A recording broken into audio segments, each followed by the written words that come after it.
Hi, welcome back to Joe Blogs.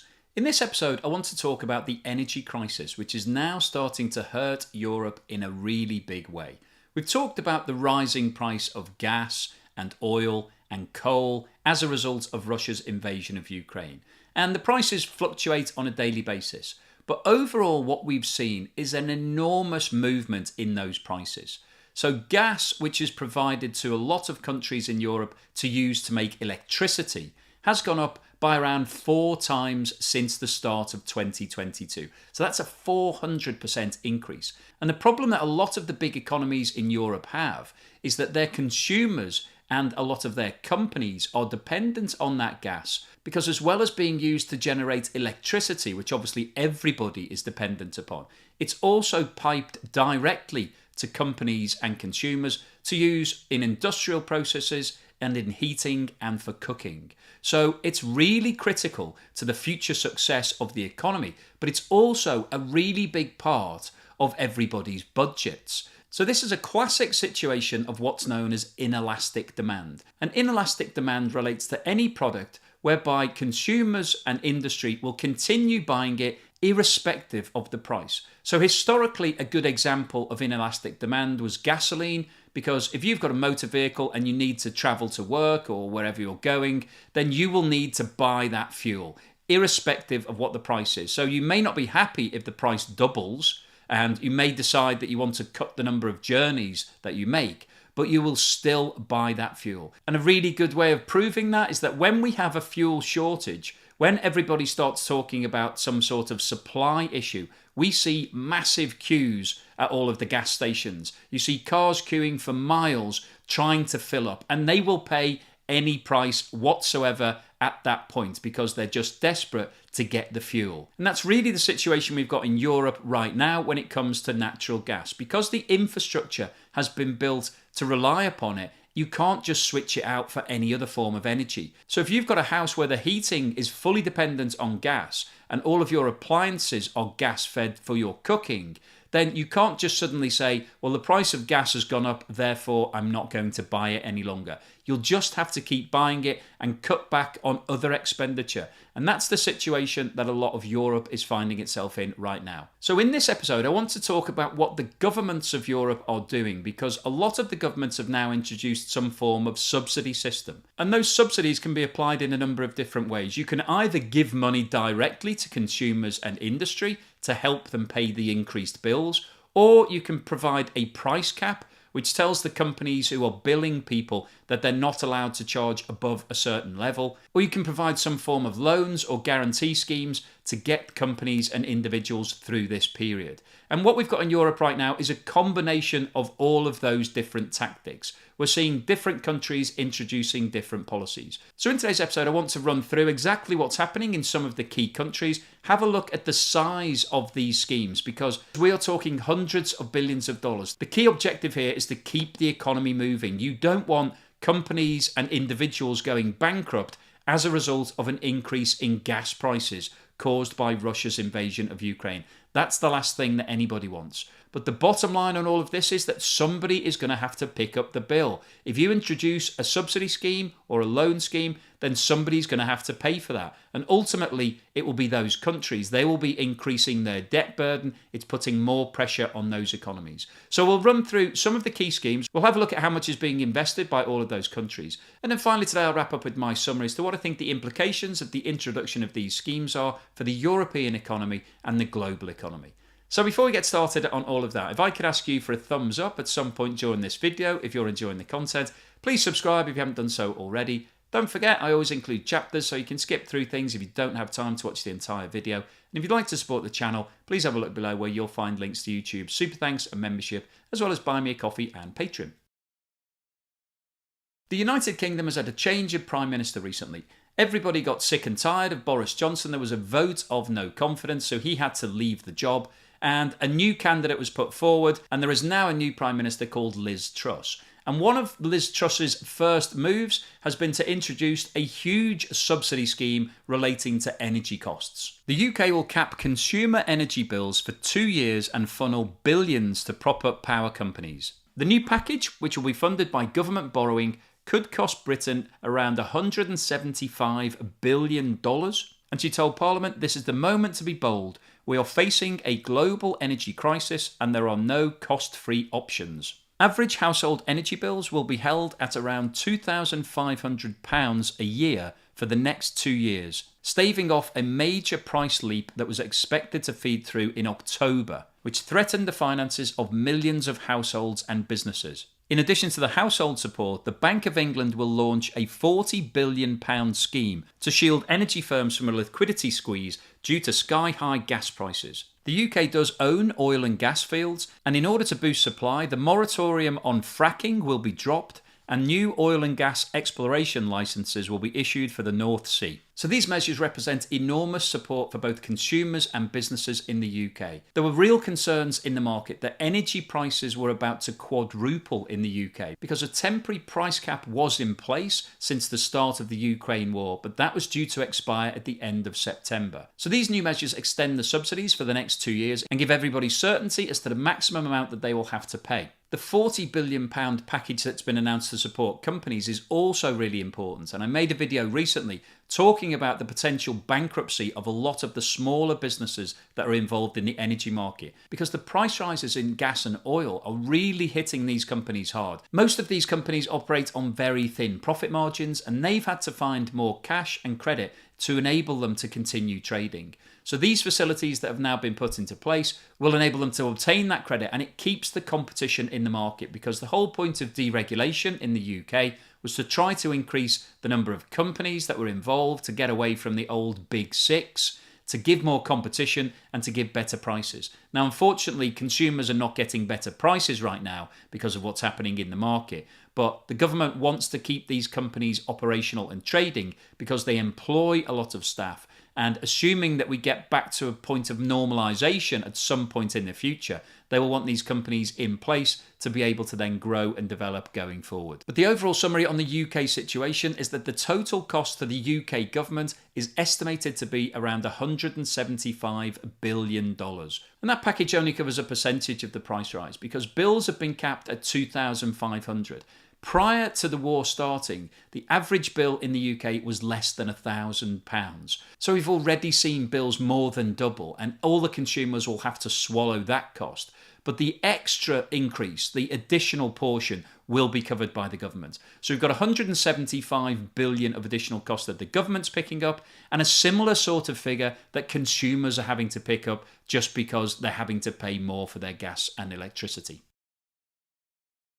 Germany has announced that it will spend at least $65 billion on shielding customers and businesses from soaring energy costs. The measures, which were agreed after 22 hours of talks between the three coalition parties in Germany, include benefit hikes and a public transport subsidy, and will be paid for by a combination of a tax on electricity companies and by bringing forward Germany's implementation of the planned 15% global minimum corporate tax. The latest package takes the total amount that Germany have committed to inflation busting to €95 billion since the start of the Ukraine war in February. As a direct comparison, the government spent €300 billion propping up the economy over the 2 years of the COVID pandemic. So this shows the enormous weight that's been put onto the German economy over the last few years. Finance Minister Christian Lindner said that the $65 billion package could be increased if electricity prices rise further. Finland and Sweden have announced plans to offer billions of dollars in liquidity guarantees to power companies in order to avert what they see as a potential financial risk to the whole economy. This has the ingredients for a kind of Lehman Brothers of energy industry, the Finnish Economic Affairs Minister stated. When Lehman Brothers, the fourth largest US investment bank at the time, filed for bankruptcy in September 2008 with more than $600 billion in debt, it triggered the worst part of the US financial crisis. The government's programme is a last resort financing option for companies that would otherwise be threatened with insolvency, Finland's Prime Minister stated. State-controlled Finnish power company Fortum praised the proposals made by Helsinki and Stockholm. We appreciate Finnish and Swedish governments taking swift action to stabilise the Nordic derivatives market and support Nordic energy companies in time of crisis, the company tweeted. It's crucial to keep companies operational. Our discussions with the Finnish government are ongoing. The guarantees aim to prevent ballooning collateral requirements from toppling energy companies that trade electricity on the Nasdaq Commodities Exchange,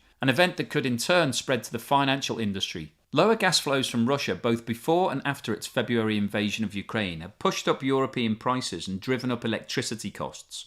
The rapid rise in electricity prices has resulted in paper losses on electricity futures contracts of power companies, forcing them to find funds to post additional collateral with the exchanges. The collateral requirement on Nasdaq clearing recently hit 180 billion Swedish crowns, up from around 25 billion in normal times, due to the surge in power prices, which have risen some 1,100%. The government feared that the Nord Stream 1 shutdown would lead to a further surge. The Swedish finance minister said that the guarantees would last until March 2023 in Sweden and would also cover all Nordic and Baltic nations for the next 2 weeks. Without government guarantees, electricity producers could have ended up in technical bankruptcy. Sweden is planning a liquidity guarantee package of $23 billion and Finland is offering $10 billion. Denmark has put together a guarantee package equating to around $13 billion to support energy firms challenged by soaring energy prices. The guarantees are aimed at securing the necessary liquidity for companies facing major collateral requirements triggered by high power prices. Danish Business Minister Simon Kollerup stated it will help ensure the stability of the power market. The rest of Europe is currently working on similar schemes, but let's have a look at a table which shows the existing schemes in place across the whole of the EU. This chart shows the level of support that was provided by governments in the EU up until the end of July 2022. The black dots on this graph relate to the right-hand scale, which is shown in billions of dollars, and the blue bars relate to the percentage of GDP for each individual country and relate to the scale on the left-hand side, which is in percentage. You can see that up until the end of July, the country that had the largest scheme was Germany, with around $60 billion of support. And this is in addition to the $65 billion package that we just talked about. These support schemes are focused predominantly on households and businesses. So these are predominantly aimed at keeping the cost down for users and do not include any forms of guarantees provided to companies in order to give them liquidity to keep trading. The country with the next largest bill on this table is Italy, that had provided around $50 billion worth of support. And you would have expected Italy and Germany to be the two largest contributors because they're the countries who were most exposed to Russian gas. Because they had pipelines that were feeding Russian gas directly into each country, they'd built up large power plants that rely upon gas to produce electricity. And they also supplied that gas directly to their consumers, both business and private. So they had the double whammy. They're using gas to make electricity, which obviously then goes to all of the consumers, and they're also sending the gas directly to those consumers. So in order to keep the costs down for those end users, they've had to introduce these generous schemes. And these schemes will continue costing more money going forward. The country with the third largest subsidy scheme was France, with around $45 billion of investment. And the country with the fourth largest expenditure was Spain, with around $27 billion.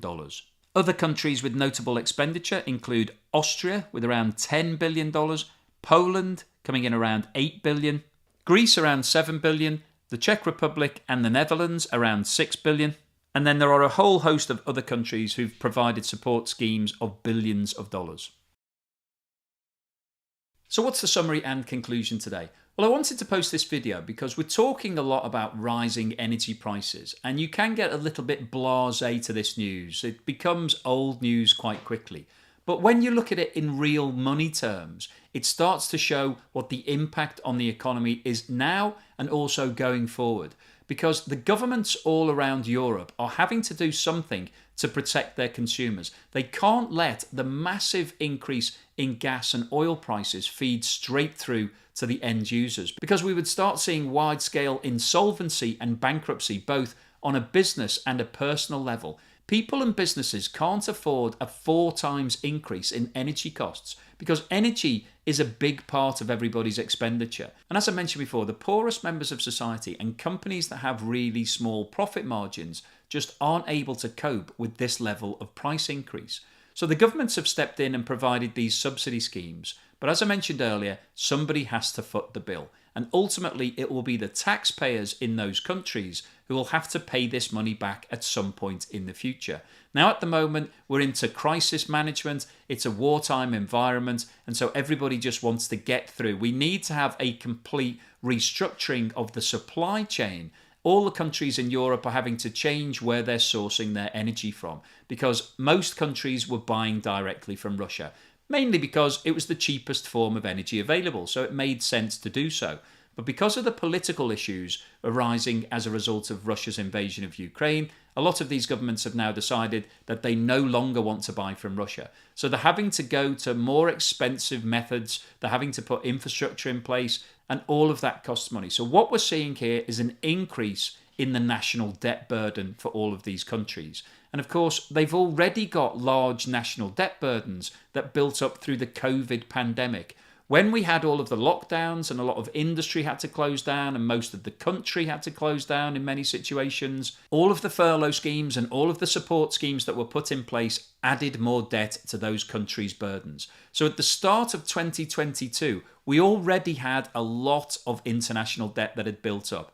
And it was hoped that through 2022, we would see a growing global economy, everybody would get back to normal business, and we would start paying down those debt levels.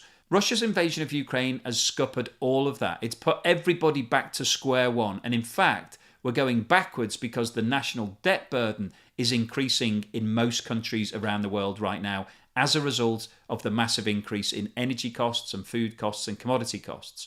So this is putting more and more pressure on the global economy. And as you'll know if you follow the channel, we're expecting the global economy to go into a recession either at the end of 2022 or the start of 2023. So we've got increasing debt and reducing GDP. And that obviously isn't a good situation to be in. And these support schemes are adding more pressure. And it's estimated that the total additional cost for all of these schemes will be somewhere in the region of $1 trillion, $1,000 billion. So that is directly adding to the debt burden in Europe. And of course, that estimate of $1 trillion is based on this war ending and the markets returning to normality. If the war carries on, if Russia decides that it wants to make this a long-term invasion, like it did in Chechnya, where the second war lasted for almost 9 years, then we could see a prolonged period of really high energy prices. And these subsidy schemes will either have to continue and add more to the national debt burden, or the prices will just be passed on to consumers, and we then may well see those bankruptcies and liquidations and insolvencies. So this is really a rock and a hard place for a lot of the governments in Europe, because they don't want all of their people and businesses to go bust, but equally they can't just keep adding to the debt burden every single year for the rest of our lives. So at some point something will need to be worked out, but what we know for certain right now is that for the next 2 years in the UK this subsidy scheme has been put in place. It's shorter in most other countries, but likely to be extended because, as I've just discussed, if we're in a recession, you can't really afford to pass on all of these prices to consumers and businesses because that will just make things worse. So in the medium term, we're going to see an increase in debt, and that's going to put more pressure on all of the governments. So hopefully that's given you some perspective and a more of an understanding as to why an increase in oil and gas prices is causing major problems for the European economy. And as I've said many times before, the whole of the world is interconnected. So if there are problems in Europe, that has a ripple impact all across the rest of the world. So nobody is immune to what's happening in Europe. Hopefully you've enjoyed today's episode. If you've liked what I've said, you've thought it was interesting and thought-provoking, then please give me a thumbs up and don't forget to subscribe if you haven't done so already.